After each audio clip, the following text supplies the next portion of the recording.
योगी आदित्यनाथ का सफर उत्तर प्रदेश से जुड़ा हुआ है।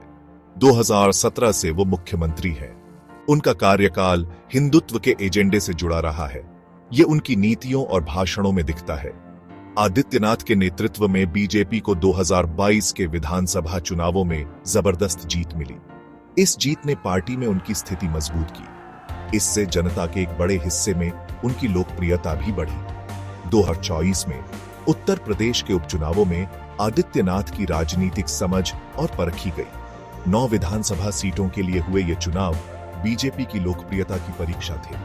आदित्यनाथ ने बीजेपी के अभियान का नेतृत्व किया, एक ऐसी रणनीति अपनाई जो उनके समर्थकों को पसंद आई। उनकी रैलियों में जोशीले भाषण होते थे। इनमें अक्सर हिंदू गौरव की बात होती थी और हिंदू वोटों को इकट्ठा करने की भावना दिखाई देती थी। उपचुनावों में बीजेपी ने 9 में से 7 सीटें जीती। इस जीत का श्रेय आदित्यनाथ के नेतृत्व और चुनाव प्रचार को दिया गया। इस जीत ने उन्हें एक ऐसे नेता के रूप में स्थापित किया जो जीत दिला सकता है। इससे उन्हें भविष्य में प्रधानमंत्री नरेंद्र मोदी के उत्तराधिकारी के रूप में भी देखा जाने लगा। लेकिन आदित्यनाथ के कार्यकाल में आलोचनाएं भी हुईं। विपक्षी दलों ने उन पर धार्मिक आधार पर मतदाताओं को बांटने का आरोप लगाया। वे उनके भाषणों और नीतियों को बांटने वाले एजेंडे के सबूत के तौर पर पेश करते हैं। इन आलोचनाओं के बावजूद आदित्यनाथ उत्तर प्रदेश में लोकप्रिय हैं। उनके समर्थक उन्हें एक मजबूत नेता मानते हैं जो कड़े फैसले लेने से नहीं डरते। वे विकास और कानून व्यवस्था पर उनके ध्यान की सराहना करते हैं। आदित्यनाथ का राजनीतिक सफर आबादी के एक बड़े हिस्से से जुड़ने की उनकी क्षमता को दिखाता है।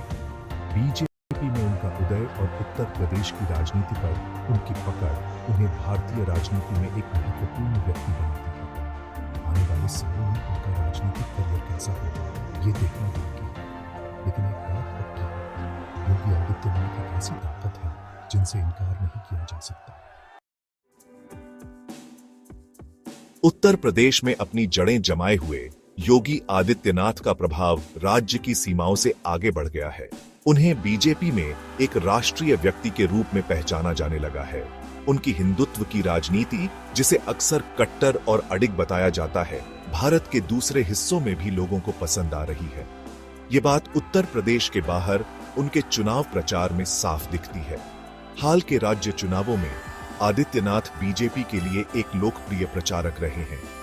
उनकी रैलियों में भारी भीड़ उमड़ती है, जिससे पता चलता है कि उनकी अपील उनके गृह राज्य से आगे भी है। आदित्यनाथ के चुनावी भाषण अक्सर राष्ट्रीय मुद्दों पर होते हैं, जो बीजेपी के व्यापक वैचारिक ढांचे के अनुरूप हैं।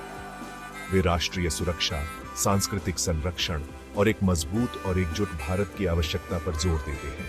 यह उन मतदाताओं को पसंद आता है जो उन्हें एक निर्णायक नेता मानते हैं।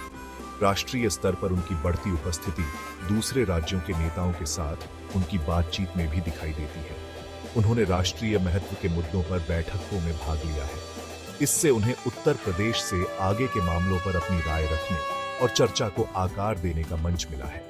अपने गृह राज्य के बाहर दर्शकों से जुड़ने की आदित्यनाथ की क्षमता काबिले तारीफ है। वे अक्सर अपने मुख्य वैचारिक विश्वासों पर टिके रहते हुए स्थानीय चिंताओं को दूर करने के लिए अपने भाषणों को बदलते हैं। इस अनुकूलन क्षमता ने बीजेपी के प्रचारक के रूप में उनकी प्रभावशीलता में योगदान दिया है। जैसे जैसे उनका राष्ट्रीय प्रोफाइल बढ़ता जा रहा है, यह देखना बाकी है कि आदित्यनाथ इस प्रभाव का कैसे इस्तेमाल करेंगे। क्या वे दूसरे राज्यों में बीजेपी के लिए एक प्रमुख प्रचारक बने रहेंगे या वे राष्ट्रीय राजनीति में और बड़ी भूमिका निभाएंगे? ये तो वक्त ही बताएगा। हालांकि उत्तर प्रदेश के बाहर उनका बढ़ता प्रभाव निर्विवाद है और बीजेपी और भारतीय राजनीति के भविष्य को आकार देगा।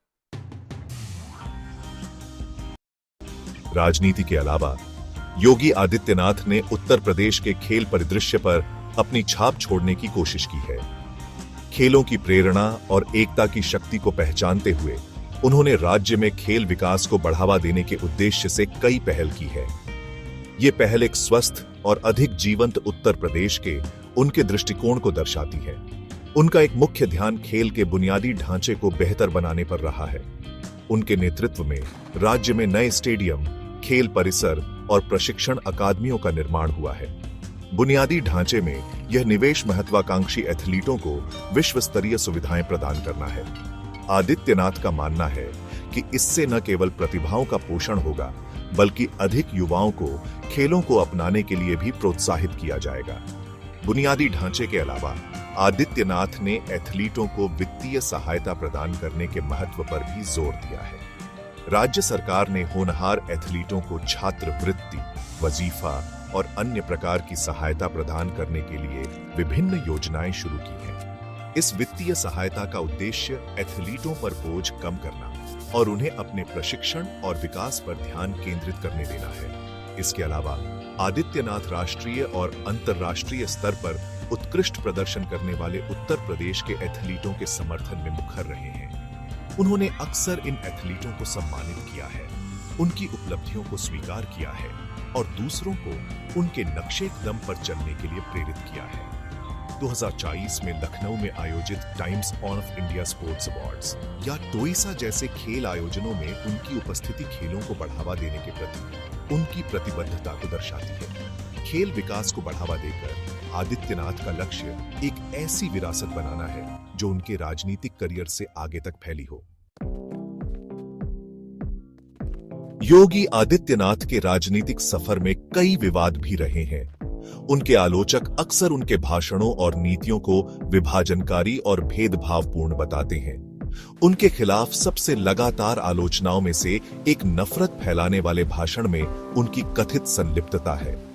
अल्पसंख्यक समुदायों के खिलाफ भड़काऊ टिप्पणी करने के आरोप उनके पूरे राजनीतिक करियर में उनके पीछे लगे रहे हैं। ये आरोप 2022 में तब सामने आए जब इंडिया हेट लैब की एक रिपोर्ट में आदित्यनाथ को घटनाओं में शामिल शीर्ष राजनीतिक व्यक्ति बताया गया। रिपोर्ट में उनके द्वारा नफरत भरे भाषण के 86 उदाहरण दर्ज किए गए, जो प्रधानमंत्री नरेंद्र मोदी और गृह मंत्री अमित शाह जैसे अन्य प्रमुख व्यक्तियों से भी ज्यादा थे। इन निष्कर्षों ने लोगों को नाराज कर दिया और जवाबदेही की मांग की गई। आदित्यनाथ और उनके समर्थकों ने इन आरोपों का कड़ा खंडन किया है, इन्हें उनकी छवि खराब करने के राजनीतिक रूप से प्रेरित प्रयास बताते हुए। उनका तर्क है कि उनके भाषणों को अक्सर संदर्भ से अलग करके गलत तरीके से समझा जाता है। वे कहते हैं कि वे एकता और सद्भाव के प्रबल समर्थक हैं और उनके शब्द प्रेरित और उत्थान करने के लिए हैं, न कि बांटने के लिए। इन बचावों के बावजूद नफरत फैलाने वाले भाषण के आरोपों ने आदित्यनाथ के राजनीतिक करियर पर एक साया डाल दिया है। उन्होंने बीजेपी की समावेशिता और धर्मनिरपेक्षता के प्रति प्रतिबद्धता के बारे में चिंताएं पैदा की हैं। जैसे जैसे आदित्यनाथ का राजनीतिक कद बढ़ता जा रहा है, वैसे वैसे उनके पिछले कार्यों की जांच भी बढ़ती जा रही है। यह देखना बाकी है कि वे इन विवादों का कैसे सामना करेंगे और जवाबदेही की मांगों को कैसे पूरा करेंगे।